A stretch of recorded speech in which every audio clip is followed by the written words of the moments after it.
Iran America Israel സംഘർഷം രൂക്ഷമായതു മുതൽ ഉയർന്നു കേൾക്കുന്നതാണ് ഇറാന്റെ തുറുപ്പുചീട്ടായ ഹോർമൂസ് കടലിടുക്ക് അടച്ചേക്കുമെന്ന റിപ്പോർട്ടുകൾ.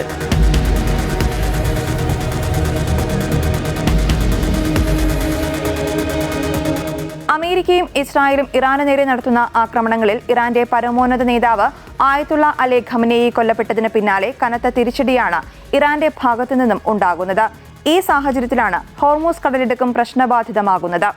ഹോർമൂസിലൂടെയുള്ള ചരക്ക് നീക്കത്തിൽ അനിശ്ചിതത്വങ്ങൾ ഉയരുന്നതിന് പിന്നാലെ ആഗോള വിപണിയിൽ എണ്ണവില കുതിച്ചുയരുകയാണ്. ആക്രമണങ്ങൾ നിലനിൽക്കുന്ന പശ്ചാത്തലത്തിൽ കപ്പലുകൾ ഇതുവഴി സഞ്ചരിക്കരുതെന്നാണ് ഇറാൻ മുന്നറിയിപ്പ് നൽകുന്നത്. ലോകത്തിന്റെ ഊർജ്ജസിരയെന്നാണ് ഹോർമൂസ് കടലിടുക്കിനെ വിശേഷിപ്പിക്കുന്നത്. ലോകത്തിലെ എണ്ണയുടെയും വാതകത്തിന്റെയും ഏകദേശം 20% കടന്നുപോകുന്ന തന്ത്രപ്രധാനമായ ജലപാതയാണ് ഇത്. സംഘർഷ സാഹചര്യങ്ങൾ നിലനിൽക്കുമ്പോൾ ലോകത്തെ ഒന്നടങ്കം സാമ്പത്തിക പ്രതിസന്ധിയുടെ മുൾമുനയിൽ നിർത്തിയാണ് ഹോർമൂസ് കടലിടുക്കിന്റെ കവാടങ്ങൾ ഇറാൻ അടയ്ക്കുന്നത്. തെക്കുകിഴക്കുള്ള ഒമാൻ ഗൾഫിന്റെയും പേർഷ്യൻ ഗൾഫിന്റെയും ഇടയിൽ വരുന്ന ഇടുങ്ങിയ തന്ത്രപ്രധാനമായ ജലപാതയാണ് ഹോർമൂസ് കടലിടുക്ക്. പേർഷ്യൻ ഗൾഫിൽ നിന്ന് തുറന്ന സമുദ്രത്തിലേക്കുള്ള ഏക കടൽപാത. ഹോർമൂസിന്റെ വടക്കൻ തീരത്ത് ഇറാനും തെക്കൻ തീരത്ത് ഐക്യ അറബ് എമിറേറ്റും ഒമാന്റെ ഭാഗമായ മുസന്ധുവുമാണുള്ളത്. ഹോർമൂസ് കടലിടുക്കിന്റെ വീതി 54 കിലോമീറ്റർ അഥവാ 29 നോട്ടിക്കൽ മൈലാണ്. പേർഷ്യൻ ഗൾഫിലുള്ള പെട്രോളിയം കയറ്റുമതി രാജ്യങ്ങൾക്ക് സമുദ്രത്തിലേക്ക് വഴി തുറക്കുന്ന ഏക കടൽമാർഗമാണ് ഇതെന്ന പ്രത്യേകതയുമുണ്ട്. അമേരിക്കയുടെ എനർജി ഇൻഫർമേഷൻ അഡ്മിനിസ്ട്രേഷന്റെ കണക്കുകൾ പ്രകാരം ശരാശരി 15 ടാങ്കറുകൾ 16.5 മുതൽ 17 വരെ മില്യൺ ബാരൽ അസംസ്കൃത എണ്ണയാണ് ഓരോ ദിവസവും ഈ പാതയിലൂടെ കടന്നുപോകുന്നത്. അതായത് ലോകത്തിലെ കടൽമാർഗമുള്ള എണ്ണ ചരക്കു നീക്കത്തിന്റെ 40%, ലോകത്തിലെ മൊത്തം ചരക്കു നീക്കത്തിന്റെ 20%. അന്താരാഷ്ട്ര വ്യാപാരത്തിന് ഏറെ സുപ്രധാനമാണ് ഹോർമൂസ് കടലിടുക്ക്. ഈ പാത അടച്ചുപൂട്ടിയാൽ ലോകത്തിലെ വിവിധ ഭാഗത്തേക്കുള്ള എണ്ണ വ്യാപാരം പ്രതിസന്ധിയിലാകും. ഹോർമൂസ് കടലിടുക്ക് നിശ്ചലമായാൽ അത് ലോകം തന്നെ സ്തംഭിക്കാൻ കാരണമാകുമെന്ന് പറയുന്നത് വെറുതെയല്ല.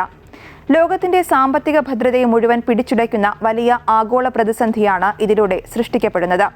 ചൈനയുടെ വ്യവസായശാലകൾ മുതൽ ഇന്ത്യയിലെയും യൂറോപ്പിലെയും സാധാരണക്കാരന്റെ നിത്യജീവിതത്തെ പോലും ബാധിക്കുന്ന വലിയ പ്രതിസന്ധിയായി അത് മാറാൻ വലിയ സമയം വേണ്ടിവരില്ല.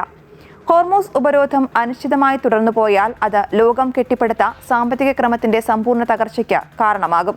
ഭൂമിശാസ്ത്രപരമായ പ്രത്യേകതയാണ് ഹോർമൂസിനെ ലോകത്തിന്റെ ഏറ്റവും സ്വാധീനമുള്ള ജലപാതയാക്കി മാറ്റുന്നത്. ഇത് അടയ്ക്കുകയെന്നാൽ ഇറാനെ സംബന്ധിച്ചിടത്തോളം സൈനിക നീക്കത്തേക്കാൾ ഉപരി ആഗോളതലത്തിൽ പ്രയോഗിക്കാവുന്ന ഏറ്റവും വലിയ സാമ്പത്തിക ആയുധമാണ്. ഹോർമൂസ് കടലിടുക്ക് ഒരു ദിവസമെങ്കിലും പൂർണ്ണമായി അടഞ്ഞുകിടന്നാൽ ആഗോള ക്രൂഡ് ഓയിൽ വിപണിയിൽ വൻ വിലക്കയറ്റമാകും ഉണ്ടാവുക. നിലവിൽ $66 മുതൽ $70 നിൽക്കുന്ന ബ്രെന്റ് ക്രൂഡ് ഓയിൽ വില ഒറ്റയടിക്ക് $120 $150 ഇടയിലേക്ക് ഉയരും. കപ്പൽ ഗതാഗതം തടസ്സപ്പെടുത്തുന്നത് ഇൻഷുറൻസ് നിരക്കുകൾ വർദ്ധിപ്പിക്കും. ചരക്കുനീക്കം മന്ദഗതിയിലാക്കും. Saudi Arabia, United Arab Emirates, Kuwait, Iraq, Qatar തുടങ്ങിയ രാജ്യങ്ങളുടെ എണ്ണ കയറ്റുമതി പൂർണ്ണമായും ഈ പാതയെ ആശ്രയിച്ചാണ് ഇരിക്കുന്നത്. ഈ രാജ്യങ്ങളിൽ നിന്നുള്ള എണ്ണ നിലയ്ക്കുന്നത് ലോകമെമ്പാടുമുള്ള പെട്രോൾ, ഡീസൽ വില ക്രമാതീതമായി വർദ്ധിക്കുവാൻ കാരണമാകും. ഇന്ത്യക്കും ഹോർമൂസ് കടലിടുക്കിലെ ഏത് ചലനവും അതിനിർണായകം തന്നെയാണ്. ഇന്ത്യ ഇറക്കുമതി ചെയ്യുന്ന അസംസ്കൃത എണ്ണയുടെ വലിയൊരു ഭാഗം ഈ പാതയിലൂടെയാണ് എത്തുന്നത്. റഷ്യയിൽ നിന്നുള്ള എണ്ണ ഇറക്കുമതിക്ക് നിയന്ത്രണങ്ങളുള്ള ഈ സാഹചര്യത്തിൽ ഗൾഫ് രാജ്യങ്ങളെയാണ് എണ്ണ ഇറക്കുമതിക്കായി ഇന്ത്യ പ്രധാനമായും ആശ്രയിക്കുന്നത്. ഹോർമൂസ് അടഞ്ഞാൽ ഇന്ത്യയിലെ ഇന്ധനവില ഇരട്ടിയാകാനും നിത്യോപയോഗ സാധനങ്ങളുടെ വില കുതിച്ചുയരാനും സാധ്യതയുണ്ട്. കൂടാതെ ഖത്തറിൽ നിന്നുള്ള ദ്രാവക പ്രകൃതിവാതകത്തിന്റെ വരവ് നിലയ്ക്കും. ഇത് ഇന്ത്യയിലെ ഊർജ്ജ മേഖലയും വളം ഉൽപാദനത്തെയും ദോഷകരമായി ബാധിക്കാനിടയുണ്ട്.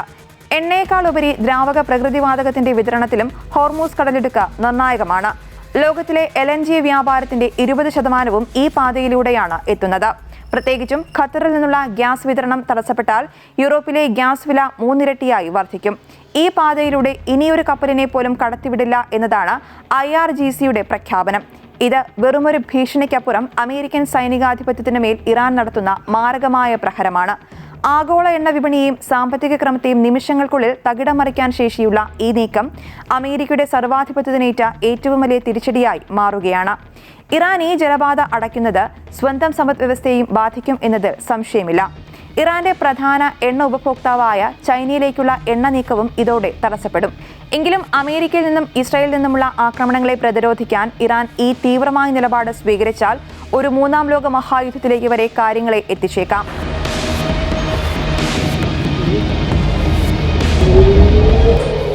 യുദ്ധസമാനമായ സാഹചര്യങ്ങൾ ഒഴിവാക്കി നയതന്ത്ര ചർച്ചകളിലൂടെ സമാധാനം പുനഃസ്ഥാപിക്കുക എന്നത് മാത്രമാണ് ഇത് പരിഹരിക്കാനുള്ള ഏക പോംവഴി.